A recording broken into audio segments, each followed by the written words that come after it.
दोस्तों, हमारा देश एक लोकतांत्रिक देश है और साथ ही साथ यह अपना स्वशासन वाला देश है जिस पर किसी अन्य देश का कोई भी शासन नहीं चलता है। हम स्वतंत्र हैं। ये रिपब्लिक ऑफ इंडिया है। लेकिन आज जो हुआ है वो बहुत ही शर्मनाक है। दोस्तों, यूएस आर्मी का विमान भारत पे उतरा है। ऐसा भारत के इतिहास में कभी नहीं हुआ है कि किसी देश का सैन्य विमान हमारे भारत देश की भूमि पर उतरा हो। तो ये बहुत ही ज़्यादा शर्मनाक है। कोलंबिया, ग्वाटेमाला, मैक्सिको और भारत के जो अवैध रूप से अमेरिका में रह रहे थे लोग, उनको वापस उनके देश भेजा गया है अमेरिका के द्वारा। लेकिन दोस्तों, कोलंबिया जैसा देश जो कि न ही इतना क्षमतावान है भारत की तरह, फिर भी उसने इस चीज़ को मना किया। जब ट्रंप प्रशासन नहीं माना तो उन्होंने खुद का विमान भेजा अमेरिका और अपने नागरिकों को वापस लाया। लेकिन आज यूएस आर्मी के विमान में हमारे भारतीय नागरिकों को बेड़ियों में बंद करके लाया गया है किसी जानवर की तरह, और इस पर हमारे जो मोदी जी हैं वो कुछ भी चीज़ बोलने के लिए तैयार नहीं है।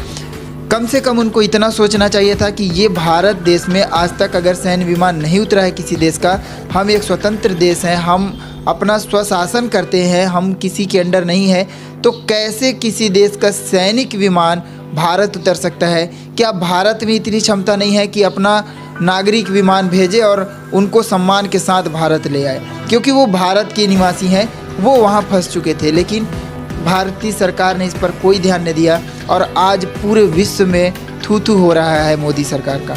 तो सबसे बड़ा रीज़न है दोस्तों कि जब हम रिपब्लिक हैं, हम गणतंत्र हैं, तो क्या भारत का जो सर्वश्रेष्ठ पदाधिकारी है, हमारा प्रधानमंत्री है, उसको थोड़ा सा भी ये सोचना चाहिए कि अगर विदेश मामले का सबसे प्रमुख व्यक्ति प्रधानमंत्री है तो इस चीज़ पर वो कैसे चूक कर सकते हैं कि यूएस का आर्मी विमान हमारे यहाँ लैंड कर रहा है नागरिकों को लेकर। तो आज का जो मीडिया है वो ग्वाटेमाला, मैक्सिको से हमारी तुलना कर रहा है कि वहाँ भी लोगों को भेजा गया है। तो क्या भारत अभी श्रेणी में आ गया है कि उसको मैक्सिको और ग्वाटेमाला से अपना तुलना करना पड़ेगा? क्या हम कोलंबिया के जैसे नहीं कर सकते कि हम गर्व के साथ अपने नागरिकों को वहाँ से ले आएँ?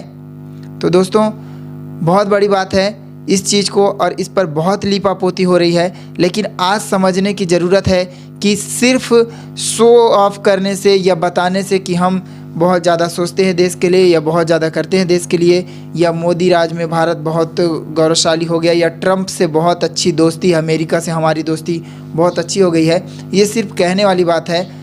मेरे को लगता है कि अगर रूस होता तो ऐसा कभी नहीं होता। रूस हमारे यहाँ अपना विमान लैंड नहीं कराता, बल्कि हमारे ऑफिशियल हैं उनको कहता कि आप अपने नागरिकों को ले जा सकते हैं। लेकिन ट्रंप ने जिस तरह से भारत पर अपना विमान लैंड करवाया है और उसको होने दिया गया ऑफिशियल के द्वारा, बहुत शर्मनाक है। भारतीयों के लिए ये गौरव का पल नहीं है।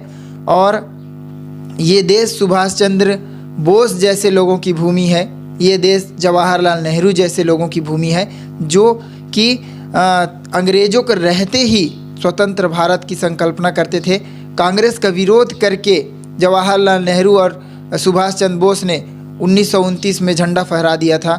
लेकिन ये देश आज यूएस आर्मी के झंडा वाला विमान को उतारने दे रहा है। और इन सब का कारण यही है कि हमारे जो प्रधान नायक हैं, जो हमारे प्रधानमंत्री हैं, वो प्रयागराज में घूमने में व्यस्त हैं।